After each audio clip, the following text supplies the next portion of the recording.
परम आत्मीय स्वजन, नार्मदी ब्राह्मण समाज से मैं विजय कुमार बड़ोले मंडलेश्वर से आप सबको नर्मदेहर करता हूँ। आज मेरा परम सौभाग्य है, मेरे प्रिय युवा साथी मुंबई से श्री मनीष चतुर्वेदी जी ने मुझसे एक विशेष समय अवधि में विशेष विषय पर अपने विचार प्रकट करने के लिए निवेदन किया और मैं बड़ा सौभाग्यशाली हूँ। मैं आपके समक्ष प्रस्तुत करता हूँ। उनका विषय है वित्तीय साक्षरता और स्वास्थ्य बीमा क्यों ज़रूरी है, उसकी क्या उपयोगिता है। मैं समझता हूँ कि मुझे याद आती है कि सन 2000 में जब भोपाल में अखिल भारतीय नामदी ब्राह्मण महासभा का सम्मेलन हुआ था, माननीय पीसी शर्मा साहब पूर्व कैबिनेट मंत्री महासभा अध्यक्ष मनोनीत हुए थे। उस मंच पर उद्घाटन सत्र में स्वामी स्वरूपानंद सरस्वती जी, तत्कालीन मध्य प्रदेश शासन के लगभग 7-8 कैबिनेट मंत्रीगण के बीच मुख्य अतिथि मुख्यमंत्री महोदय माननीय दिग्विजय सिंह जी ने नार्मदी समाज, अखिल भारतीय ब्राह्मण समाज की उपस्थिति में ये बात कही थी कि नार्मदीय ब्राह्मण समाज एक ऐसा समाज है जो पूरे भारत उसमें 100% शिक्षित है, साक्षर है।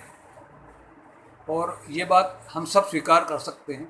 लेकिन मनीष चतुर्वेदी जी ने मुझे वित्तीय साक्षरता के विषय पर बांधा है।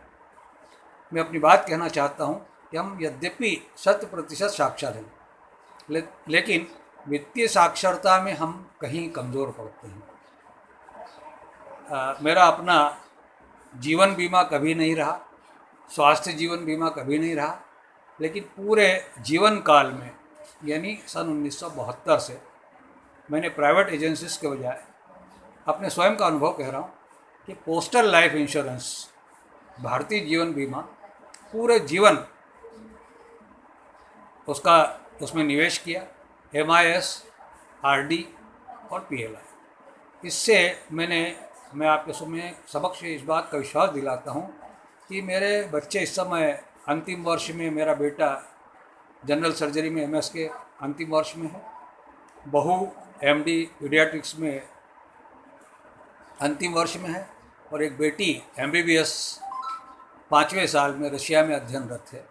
सारा खर्च, मेरे पास अतिरिक्त कोई इनकम नहीं रही। हम दोनों पति पत्नी सेवा में रहे, शिक्षक की सेवा में रहे, मैं सेवानिवृत्त हो चुका हूँ और हमने पूरे जीवन ऐसे तरीके से उसका निवेश किया कि हमको लगभग 1.5 से 2.25 करोड़ रुपए आज तक खर्च किए इन बच्चों की शिक्षा पर, लेकिन कहीं वित्तीय समस्या नहीं आई। और ईश्वर की मां नर्मदा की ऐसी कृपा रही कि स्वास्थ्य का जीवन में उस पैसे का उपयोग करने का कभी कोई अवसर ही नहीं पड़ा। मतलब दूसरे शब्दों में कहूँ कि बीमार होने का अवसर नहीं मिला। एक ही अवसर आया था आज के 4 साल पहले, जिसमें 3-4 लाख रुपए अचानक खर्च हुए।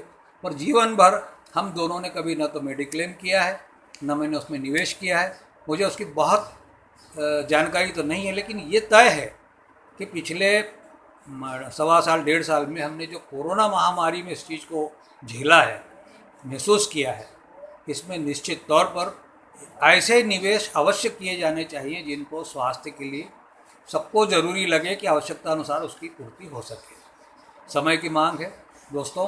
मनीष चतुर्वेदी जी से या इसी तरह से जैसे नारदी सेवान्यास महेश्वर ने एक प्रकल्प शुरू किया है, माननीय अजय जोशी जी और अक्षय बड़ोले, संदीप शर्मा जी और ऐसे ये सारे जो नौजवान, मनीष चतुर्वेदी जी, इन लोगों का सहयोग लेकर के हमको इसमें ज़रूर निवेश करना चाहिए और इनसे सारी रीति नीति सीख समझ करके और हम विश्वसनीय तरीके से हमारे समाज के युवाओं को ये अवसर भी दें और उनका लाभ लें। बहुत बहुत धन्यवाद, बहुत बहुत आभार। नमस्कार।